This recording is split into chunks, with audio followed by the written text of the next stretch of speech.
வணக்கம். உங்கள் கண் ரவிவர்மன். புற்றுநோய். புற்றுநோய் யாருக்கும் வரக்கூடாது. ஒருத்தருக்கும் வரக்கூடாது. இதற்கு 2 நிமிட நுண்ணழுத்த சிகிச்சை போதும். தினமும் செஞ்சா போதும். எப்ப நேரம் கிடைக்குதோ, காலை, மாலை, இரவு எந்த நேரம் நமக்கு கிடைக்குதோ போதும். இந்த 2 நிமிடம் நமக்காக நம்ம ஒதுக்கிட்டோம் அப்படின்னா, இந்த புற்றுநோய் வாழ்நாள் முழுவதும் வராது. அப்போ ஆரோக்கியமாக இருக்கலாம், தைரியமாக இருக்கலாம். செய்வோமா? அதுக்கு முன்னாடி 2 வார்த்தை சொல்லிட்டு போவோம். பொதுவா புற்றுநோய் வந்துருச்சுன்னு வச்சுங்களேன், கேன்சர். அத கட்டுப்படுத்துவது கடினம் தானே! அப்படியே வந்துட்டாலும் மன ரீதியா, பொருளாதார ரீதியா பாதிப்பு அதிகமா இருக்கும் தானே! புற்றுநோய் வந்த பிறகு வருந்தாமல் இருப்பதற்கு வருமுன் காப்போம். அதுதான் இன்றைய பயிற்சி. ஒரு 2 வார்த்தைய சொல்லிட்டு நாம பயிற்சிக்கு போகலாம். புற்றுநோய் வருவதற்கான காரணம் என்ன நம்ம தெரிஞ்சுக்கிட்டா ஒரு அவேர்னஸ் இருக்கும் தானே! இன்றைய உணவு முறை ஒரு முக்கிய காரணங்க. உணவு இல்ல, உணவு முறை. எப்படி உண்ணுவது? என்ன உண்ணுவது? எப்போ உண்ணுவது? எவ்வளவு உண்ணுவது? எதை உண்ணுவது? தேவையா? தேவையற்றதா? இந்த உடல் கேட்குதா? கேட்கலையா? இதுதான் உணவு முறை. இந்த கேள்வியிலே நமக்கு ஒரு விடை கிடைச்சிருக்குன்னு நான் நினைக்கிறேன். வேண்டாத பொருள், அதாவது இந்த உடல் கேட்காத பொருள நாம உள்ள திணிக்கும்போது, அது என்ன நினைக்குது தெரியுமா அது? இந்த உடலு, அது தேவையில்லாத போது அது ஏத்துக்காதாம். ஒரு குப்பை மாரி மூளைய போட்டு வச்சுருமாம்.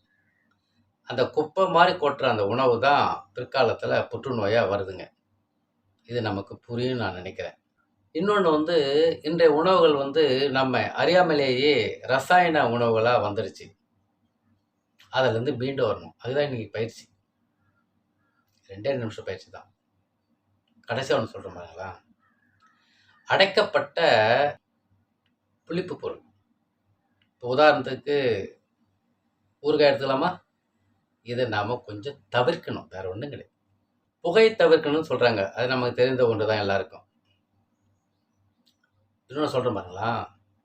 இந்த இயற்கை வளங்கள் அழிக்கப்படுவதும் ஒரு காரணம் தான் புற்றுநோய் வருவதற்கு. பசுமை அழிஞ்சு போகுது. எந்த மாற்று கருத்தும் கிடையாது. இத நம்ம நினைவில் வச்சுக்க தான் சொல்றேன். வேற ஒண்ணும் இல்ல. இந்த நுண்ணழுத்த பயிற்சி என்ன தெரியுங்களா? நாளமில்லா சுரப்பிகள இயக்கணும். 2 நிமிடம். இந்த நாளமில்லா சுரப்பிகளை நாம இயக்க போறோம். அது எப்படின்றது தான் எளிமையா இங்க நாம பார்க்க போறோம். இதுக்கு நேரம், காலம் ஒதுக்க வேண்டிய அவசியம் கிடையாது. நமக்கு எப்போ நேரம் கிடைக்குதோ, காலையோ, மாலையோ, மதியமோ, இரவோ, டிராவல் போயிட்டு இருக்கும்போதோ, பஸ்ஸில போயிட்டு இருக்கும்போது, ட்ரெயின்ல போகும்போது, ஒரு இடத்துல காத்து கொண்டிருக்கும்போது, இந்த பயிற்சி செய்யலாம் அனைவருமே. ஏன்னா, அனைவருக்கும் தான் இந்த புற்றுநோய் வரக்கூடாதுன்னு இப்ப நாம இந்த பயிற்சி எடுத்திருக்கோம். முழங்கை பகுதி தான்.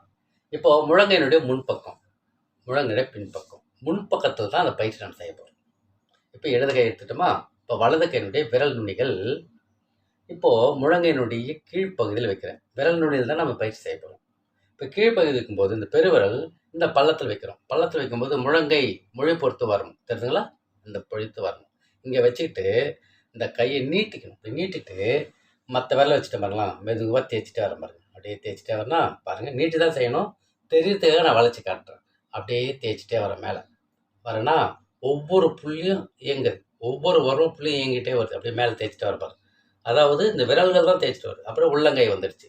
உள்ளங்கை வரும்போது நல்லா அழுத்தம் தரணும். இந்த 5 விரலால கை உள்ளங்கை பகுதியில எங்கெங்க படுதோ அங்க அழுத்தம் கொடுத்துட்டே வந்துட்டு, மெதுவா அந்த கை விரல்களோட விரல்கள் நுழைச்சு பின்பக்கத்துல ஒரு அழுத்தம் தரணும். இது கை நெருக்கு வரணும். இது வந்து கை நெருக்கு வரணும். அழுத்தி முடிச்ச பிறகு, மெதுவா விட்ட பிறகு, இந்த கை வந்து மீண்டும், அதாவது இடது கை வந்து முடிஞ்ச பிறகு, இடது கை வந்து மெதுவா அது விரல் நுனிகள் இருந்து வலது கை பக்கத்துல மெதுவா தேய்ச்சிக்கிட்டு கீழ் நோக்கி வரணும். நல்லா பொறுமையா மெதுவா தொ அப்படியே வந்துட்டு, இந்த பெருவிரல் வந்து வலது கையினுடைய முழங்கை மொழிபொறுத்து வரும்போது தொடுச்சா, அதுக்கடுத்து மீண்டும் அப்படியே மேல போயிட்டு, மெதுவா போயிட்டு, அதே லெவல் போயிட்டு, இங்க போயிட்டு விரலோட விரல் நுழைச்சு ஒரு அழுத்தம் கொடுத்துட்டு, மீண்டும் விட்டுட்டு இந்த கை வந்து மேலிருந்து கீழே அப்படியே வந்து இந்த பழைய நிலைக்கு வந்து இந்த பெருவிரல் வந்து முழங்கை முழுப்படுத்துவது மட்டும் முடிக்கணும். இது ஒரு சுற்று. அதாவது இடது கையிலேருந்து கீழிருந்து மேலே போயிட்டு தேய்ச்சிட்டே போயிட்டு மேலேருந்து கீழே வந்து மறுபடியும் இங்கேருந்து கீழிருந்து மேலே போயிட்டு வலது கையில் இடது கை பழைய நிலைக்கு வரக்கூடிய பயிற்சி ஒரு பயிற்சி. இது ஒரு சுற்று. இந்த மாதிரி 5 சுற்றுகள் செய்யணும். 2 நிமிடம் தான் ஆகும். அதுக்கு மேலே ஆகவே ஆகாது. இந்த பயிற்சி நாம் செய்யும்போது அனைத்து நாளமில்லா சுரப்பிகள் இயக்கம் பெறும். அப்போ உடலுடைய உறுப்புகள் ஒவ்வொரு உறுப்புகளும் இந்த நாளமில்லா சுரப்பிகள் சொல்றதை கேட்கும். அதை வேலை அவங்கவுங்க அந்த வேலை செய்வாங்க. அப்படி செய்யும்போது உடல் கழிவுகள் சீராக வெளியேறும். உடல் கழிவுகள் சீராக வெளியேறும். முன்னாடி கழிவுகள் சேர்ந்துருக்கு சொன்ன பார்த்தீங்களா, அந்த கழிவுகள் சீராக வெளியேறி 11 வழியில் இந்த கழிவுகள் வெளியேறும். வாந்தியாகவும், மலமாகவும், சிறுநீராகவும், கொட்டாவியாகவும், ஏப்பமாகவும், கண்ணீராகவும், அபானவாயாகவும், மலமாகவும் இந்த மாதிரி கழிவுகளாக தானாக வெளியேற்றும் தன்னுடைய இந்த உடல் அவங்க வெளியேற்றுவாங்க. நம்மதே இருந்தால் போதும். இந்த பயிற்சி மட்டும் செஞ்சால் போதும். நமக்கு புற்றுநோய் வரக்கூடாது யாருக்கும்.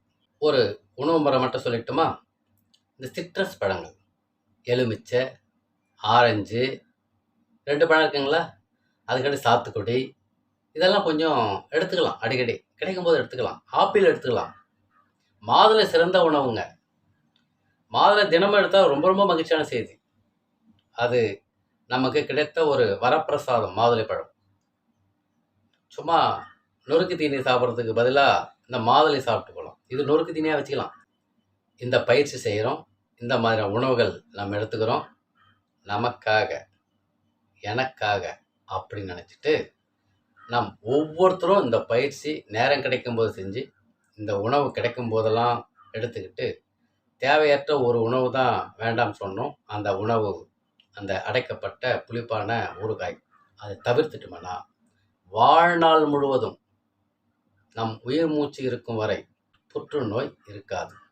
இதற்காக நாம் மன ரீதியாகவும் பொருள் ரீதியாகவும் இழப்பு இருந்து மீண்டு வந்துடலாம். உடல் ஆரோக்கியமாக இருப்போம்.